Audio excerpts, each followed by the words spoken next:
Bayangkan dua negara besar Tiongkok yang GDP-nya 20 triliun dolar dengan Amerika yang GDP-nya 25 triliun dolar saling serang perang militer. Tiongkok yang merupakan negara produsen dunia nomor 1 dan Amerika negara pengendali informasi teknologi dan energi nomor 1 di dunia berperang secara militer. Akankah hal ini terjadi? Maka yang pertama-tama dilihat paling gampang adalah sifat pemimpin nomor satunya saja. Biden yang partainya suka perang dan sering cari perkara, mau perang dunia pertama, Demokrat partainya yang memasukkan Amerika ke perang dunia pertama di zaman Woodrow Wilson, Franklin Delano Roosevelt di perang dunia kedua, Lyndon B. Johnson di perang Vietnam, krisis ekonomi, krisis politik di tahun 98, hajar Indonesia pakai economic hitman-nya adalah era Clinton, hajar Bung Karno diganti Pak Harto, era Kennedy dan LBJ, Lyndon B. Johnson, semua dari Partai Demokrat. Sementara pemimpin Tiongkok yang doyan perang hanya Mao Zedong melawan Chiang Kai-shek sejak tahun 1928 hingga 1949,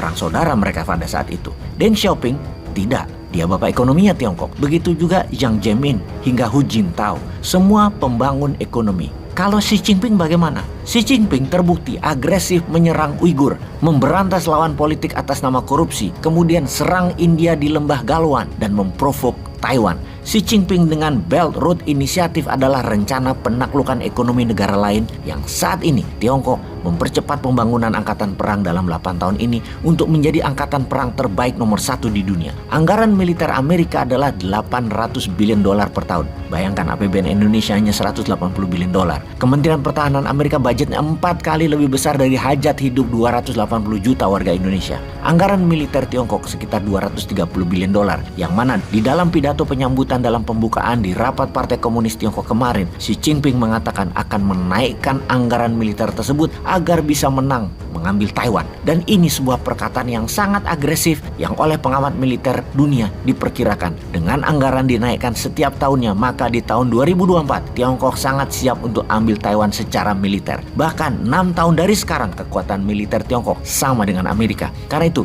berkali-kali dalam narasi Bosman mengatakan kalau Amerika tidak serang Tiongkok di Laut Cina Selatan sekarang-sekarang ini, maka akan selamanya Amerika tidak akan bisa mengalahkan Tiongkok. Di tahun 2045 Amerika adalah negara nomor 4 kekayaan GDP dunianya dan tidak akan bisa jadi nomor 1 lagi. Dua negara akan menjadi rebutan posisi paling atas adalah Tiongkok dan India. Indonesia kalau mau diperhitungkan maka era reformasi harus selesai di tahun 2024, ganti dengan era New Mind. Kelihatannya tidak mungkin New Mind konsepnya bisa berubah. Sebuah era reformasi yang telah 25 tahun berkuasa, bahkan incumbent punya peluang masih bisa melanjutkan eranya di mana calonnya dan popularitas incumbent yang saat ini masih tinggi, maka era reformasi di tahun 2024 belum tentu berakhir. Walau paling tinggi hanya begini-begini saja ekonominya, negara plus keadilan bagi rakyatnya yang tidak pernah ada, namun dia begitu populer incumbentnya, ya sulit juga New Mind ini masuk. Tapi semua itu worth a try, layak dicoba bagi New Mind. Karena itu New Mind mengharap perang aja deh di Taiwan segera, biar dunia di reset.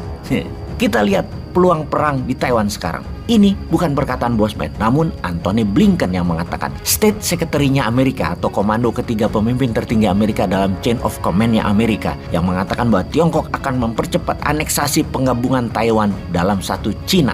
Kalimat Blinken tepatnya adalah Tiongkok saat ini menggunakan cara damai mengambil Taiwan segera. Jika cara damai tidak berhasil, maka akan dilakukan dengan cara menekan dan ancaman. Ancaman ekonomi tentunya di awal. Kalau cara ancaman dan tekanan tidak berhasil, maka 100% Tiongkok akan ambil paksa Taiwan menggunakan kekuatan militer yang akan dibangun dalam segera. Assessment Blinken ini dari mana? Dari pidato Xi Jinping dalam rapat Partai Komunis Tiongkok yang diadakan setiap 5 tahunan. Dengan jelas, Xi Jinping mengatakan PLA, People Liberation Army Tiongkok akan menjadi world class fighting force. Untuk apa? Untuk menjalankan rencana satu Cina satu country. Selama ini one country two system, Tiongkok dan Taiwan.